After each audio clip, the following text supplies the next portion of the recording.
Елде жұмыспен қамтудың жаңа жүйесі іске қосылады. Цифрлық орталық адамға өзі жұмыс тауып береді, яғни адамға қандай мамандық сәйкес келетінін анықтап, сол бойынша қызметке шақырады.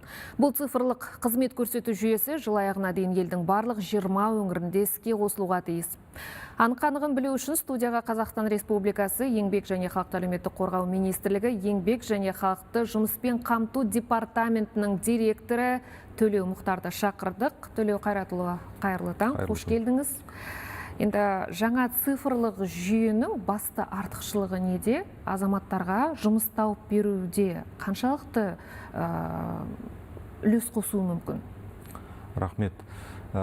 Цифрлық жұмыспен қамту қызметі бұл ең алдымен бізде практик түрде азаматтарды жұмыспен қамтуға бізге көмектеседі. Яғни қазіргі кезде азаматтар жұмыссыз дегенде біздің мансап орталықтарына келіп жүгінеді ғой. Бұл жерде біз жұмыссыз деген азаматтарға, жұмыссыз азаматтарға алдын ала өзіміз жаңағы цифрлық құралдар арқылы шығып, жасанды интеллекттің көмегімен біріншіден жұмыссыз азаматқа SMS хабарлама жіберіледі. Жаңағы еңбек.kz порталынан 1414-тен әрі қарай сол сілтеме арқылы цифрлық жұмыспен қамту қызметіне өтеді. Сол кезде азаматтың біздегі бар ақпараттар бойынша ол кісінің бейнесі, түйіндемесі дайындалады.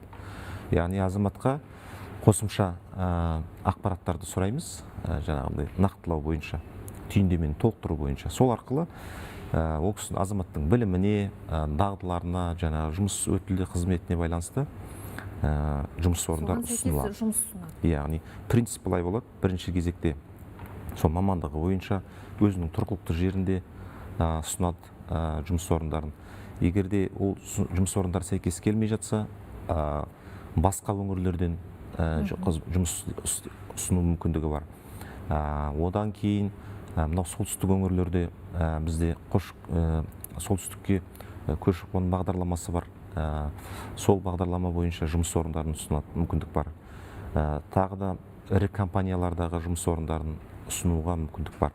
Және де егерде жасанды интеллект бұл бос жұмыс орындарын қайдан табады? Бұл еңбек.kz порталындағы енгізілген жұмыстар ма, әлде түрлі платформалардағы жұмыстар ма, әлде барлығына оның шығу мүмкіндігі бар ма? Жалпы біздің еңбек.kz платформасы біздегі осы еліміздегі жүйе, осы жаңағындай бос жұмыс орындары бәрі жарияланатын негізгі жүйе, және де сол жүйе бойынша бізде бос жұмыс орындарын ұсынады.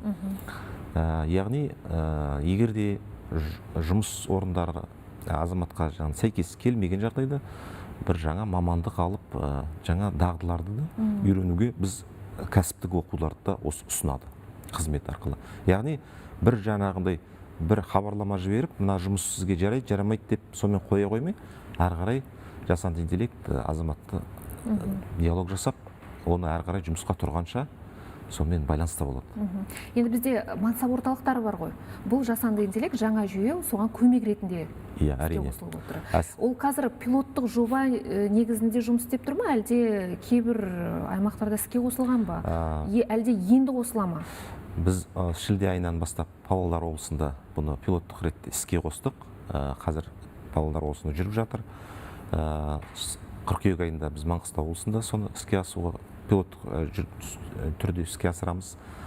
Содан жылдың аяғына қарай барлық өңірлерге жүзеге асырамыз деп отырмыз. Енді дұрыс айттыңыз, жаңағындай мансап орталықтары бізде барлық өңірлерде, аудандарда, қалаларда бар. Мансап орталықтарына қосымша ол көмек ретінде, әсіресе мысалға жастарға. Жастардың көбісі өзіңіз білетіндей қазір ұялы телефондарда ақпаратты көбірек алады ғой. Сондықтан біз сол жерге хабарлама жіберіп, әрі қарай осы цифрлық жұмыспен қамту қызметіне сілтеме жасап отырып, соны біз азаматтар жұмысқа тартамыз. Енді жасанды интеллект қазір жұмыс ұсынып отырғанымен, уақыт өте келе сол жұмыстың тең жартысын өзі атқаратын сияқты. Осындай цифрландыру, автоматтандырудың нәтижесінде көптеген жұмыс орындары уақыт өте келе қысқарады. Бұл анық. Қазір мамандар да бұны айтып отыр. Жалпы қандай мамандықтарға қауіп бар? Қайсысы қысқаруы мүмкін? Ондай болжам біздің министрлікпен жасалған. Ең бірінші кезекте, мына 35 жылға дейін болжам бойынша, бірінші кезекте мынау адамның былай қарапайым қызметтерді атқаратын, мысалға мәтін терушілер, содан кейін мынау әртүрлі колл-центрлер, аудармашылар сияқты осындай мамандықтар олар жойылады. Оны енді жаңағыдай жасанды интеллект алмастырады. Біраз мамандықтар бойынша ол қызметтер трансформацияға ұшырайды. Яғни ол жерде жұмыстың өзгереді. Атқаруы, ол жаңа жасанды интеллект әрине ол тиімділігін арттырады ғой, сәйкесінше кейбір қысқартулар да болады. Ал енді көбінесе біраз мамандықтар, мысалы шығармашылықпен байланысты, жаңағыдай дәрігер, мұғалім деген сияқты, оларға әрине жасанды интеллекттің әсері болмайды. Керісінше жасанды интеллект олар жұмыс тиімділігін арттыруға көмектеседі деп ойлаймыз. Енді жаңада мамандықтар осы жасанды интеллектпен байланысты мамандықтарда пайда болады. Әрине осы жасанды интеллект саласындағы мысалға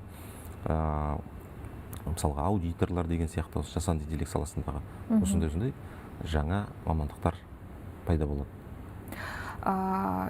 Жасанды интеллект жалпы енді пайда болған кезде көптеген мамандар айтатын шығармашылық мамандықтарға ешқандай қаупі жоқ дейтін. Ал қазір қарап отырсақ, жасанды интеллект өзі текст жаза алады, тіпті ән шығара алады. Керісінше мамандар ауыр жұмыс күшіне алмастыра алмайды деп жатыр. Сіздерде қандай болжам оған қатысты? Шығармашылық дегенім мен жаңағы мысалға мұғалімдер, дәрігерлер, содан кейін мысалға полиция қызметкерлері, мысалға айтқанда да, әрине енді жұмысшы мамандықтар сәйкесінше оны енді жасанды интеллект оны алмастыра алмайды ғой. Енді ол жерде енді автоматизация, ол енді жасанды интеллекттің көмегімен процестердің жаңағы заводтарда автоматизация бойынша жаңағы жұмыс орындары азаю мүмкін, бірақ жалпы енді жұмысшы мамандықтар ол наоборот құнды түседі, жұмысшы мамандықтар деп ойлаймын. Өйткені ол енді адамның қолымен жасалатын болғаннан кейін ол жасанды интеллект алмастыра алмайды әрине. Түсінікті. Жұмысынан айырылған немесе мамандығын ауыстыруға тура келген азаматтар, осы жасанды интеллект дәуіріне бейімделу үшін, жаңа мамандықты игеру үшін, оқыту үшін мемлекет тарапынан қандай қолдау бар, оқыту курстары, гранттары қарастырылған ба жалпы? Бізде жұмыспен қамту органдарында, мансап орталықтарында бізде бүгінгі күні кәсіптік оқыту бар. Қысқа мерзімді кәсіптік оқыту. Ол жаңағы нарықтағы сұраныстағы мамандықтар бойынша және де мысалға қысқарған азаматтарды біз осы сұраныстағы мамандықтар бойынша оқытамыз. Ол жерде 6 айға дейін қысқа мерзімді курстар. Бұл жерде жұмыс берушілердің сұранысы бойынша оқытамыз, яғни міндетті түрде жаңағыдай жұмысқа тұруымен. Ол оқыту кезінде мемлекеттік қолдау жасалады, мемлекеттік шәкіртақы төленеді. Оның жаңағы басқа қалалардан, аудандардан мысалы қалаларға оқитын болса, жаңағы жолына, тұруына осындай қаражаттар көрсетілген. Ол енді жаңағыдай жұмысынан айырылған біздің жұмыссыз азаматтар үшін. Жасанды интеллект бойынша біздің мынау онлайн курстарымыз бар. Еңбек KZ порталында Skills еңбек деген арнайы бөліміміз бар. Ол жерде мысалға жасанды интеллектті қалай игеру бойынша бірнеше біздің жаңағыдай курстар бар. Бизнесті қалай енгізу деген сияқты осы тегін курстарды сол тіркеліп еңбек KZ порталы арқылы соны меңгеруге болады. Кез келген азамат демек еңбек KZ сайтына кіріп жаңа мамандықты игере алады, тегін. Әрине. Еңбек KZ порталында Skills еңбек KZ деген бізде бөлім бар. Ол жерде көптеген онлайн курстар бар. Сол жерде көптеген онлайн курстарда мысалға белгілі бір дағдыларды игеріп, сертификат алып онлайн түрде өтуге болады. Тіпті сертификат та беріледі. Сертификат та беріледі. Соның ішінде жаңағыдай жасанды интеллектпен қалай жұмыс жасау керек, соны қалай игеру керек деген сияқты. Жалпы айтарым, жасанды интеллект ол енді біздің қазіргі замандағы одан ешқайда құтыла алмаймыз. Яғни сондықтан жасанды интеллектті игеріп, әр азамат оны жұмыста қалай пайдалануға соны игеру керек осы бастан. Заманға сай бізде өзгеріп, Әрине. тез жетіліп отыруымыз керек дейсіз ғой. Төлеу мырза, рахмет, студиямызға келіп сұрақтарымызға жауап бердіңіз. Құрметті көрермен, бізде қонақта болған Қазақстан Республикасы Еңбек және халықты әлеуметтік қорғау министрлігі халықты жұмыспен қамту департаментінің директоры Төлеу Мұхтар болды. Хабарымызды жалғастырамыз.